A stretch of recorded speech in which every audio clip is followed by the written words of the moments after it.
A father and son found gold on Newfoundland. And then this happened. Dad discovered this here, and it changed our life dramatically. Welcome to Silver Heist. Thank you to our returning subscribers and guests. We are a channel that likes to hold physical gold and silver. To support my creation, please subscribe. In this video, we're going to talk about gold. I am a gold stacker, so I'm going to show you 29 pieces of 4/9 fine Canadian gold. They're fractional gold, but as stackers, small pieces of gold can add up. We're also going to talk about where gold comes from and an exciting new find of gold in Newfoundland. The more I get interested in holding gold, the more I start to look around.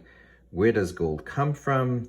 And is there a way that I can invest in gold in such a way to benefit from the production side of gold? The story of the gold find in Newfoundland is three families.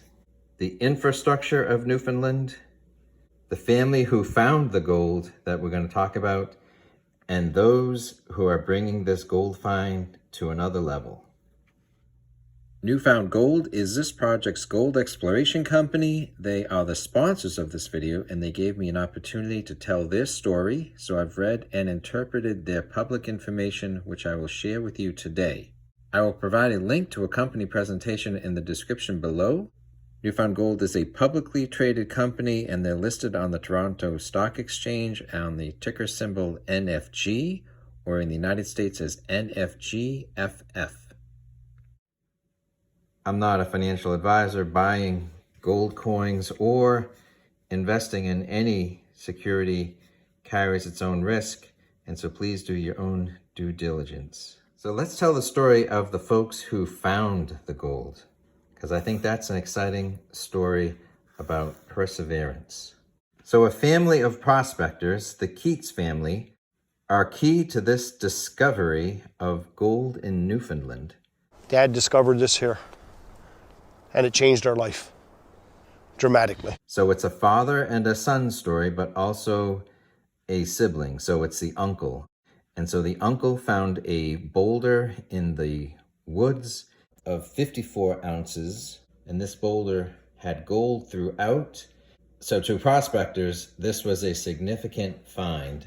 And so his brother, Al, took upon himself to search for more gold, because as a prospector, he knew that if there was some gold, there could be more.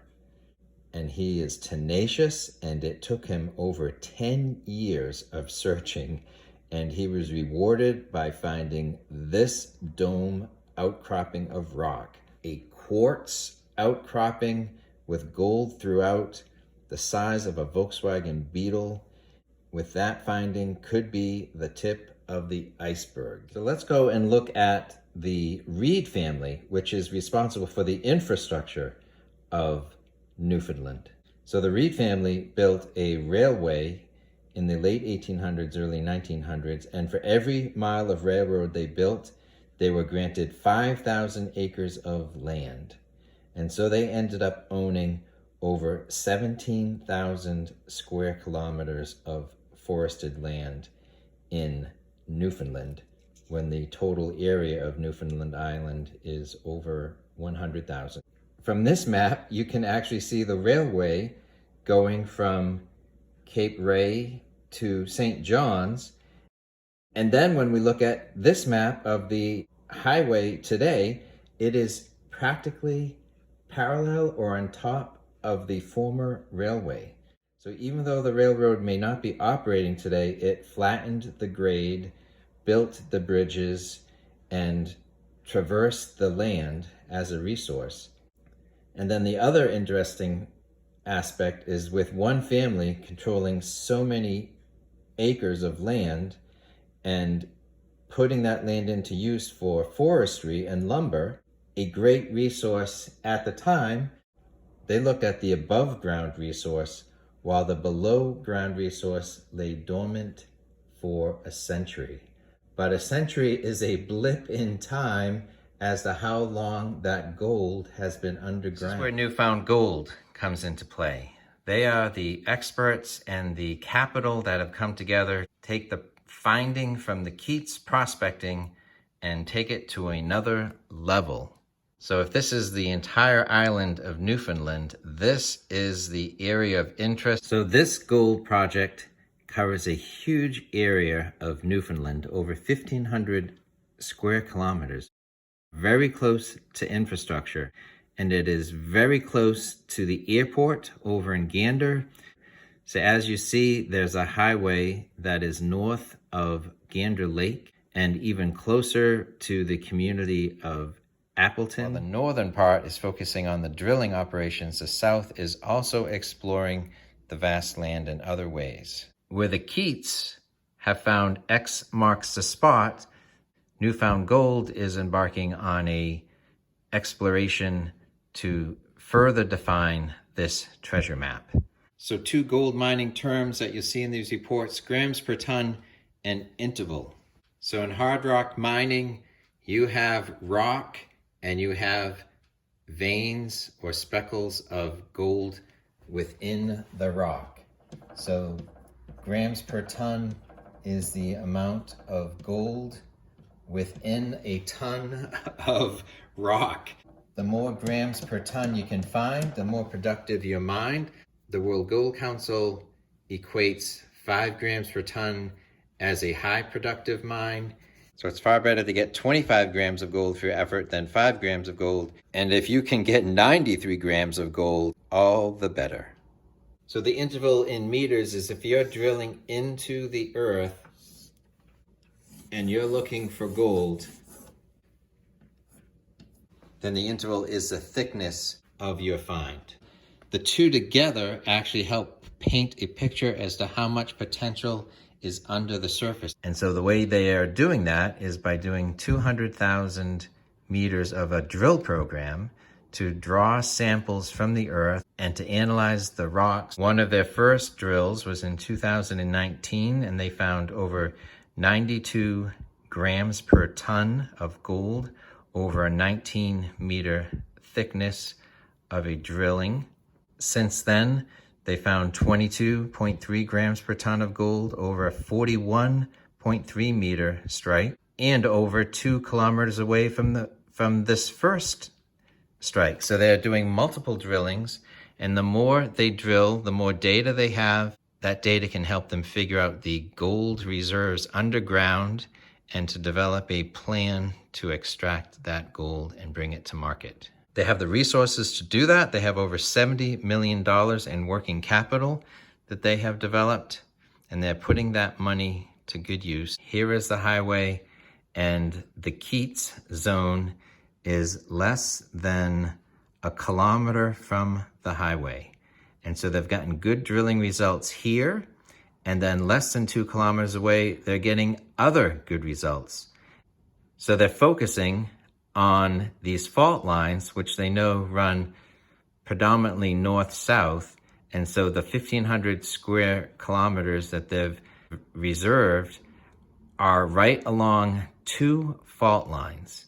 And so there's room east and west of these faults, but they're focusing mainly north and south. So some of the major investors include the founders of Newfound Gold, who hold 33% of the operation, but Eric Sprott was a major early investor, and Eric Sprott is a Canadian billionaire who is responsible for the PSLV, which is a physically backed vaulted silver ETF investment vehicle, and also a major investor, New Market, which operated gold mines in Australia and Canada's Kirkland. And those two companies merged in 2016 in a $700+ million deal, and he became the chairman of that operation. Rob McEwen is the founder and chief executive of Goldcorp.